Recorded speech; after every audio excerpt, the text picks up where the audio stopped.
जरा ये अपने यहाँ पे दिमाग पे जोर डाल के याद करने की कोशिश करो कि जब पुलिस ने मुझे गिरफ्तार किया था तो वो रुपए तुम्हारे पास नहीं, वो रुपए और माल पुलिस ने अपने कब्जे में कर लिया था। मेरे पास कुछ नहीं है। कुछ नहीं है? कुछ नहीं है तो ये घर परिवार, ये बाल बच्चे, ये सुख चैन तुझे क्या वहां पे पड़े मिले थे जहां से पुलिस ने मेरा रुपए अपने कब्जे में किया था? नहीं बॉस, नहीं। हमारे यहां हर चीज का बराबरी का बंटवारा होता आया है।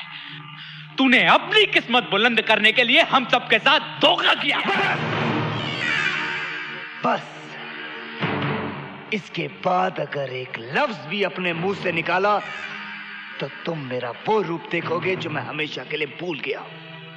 अच्छा, तू अपने आप को भुला सकता है, लेकिन सुल्तान ना तो तुझे कभी भूल पाया है और ना ही कभी भूल पाएगा। याद रखना,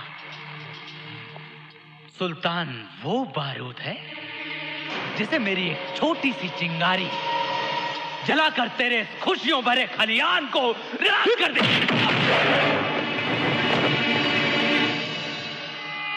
ये गुस्सा तूने मुझे नहीं, सुल्तान के मुंह पे मारा है बादशाह।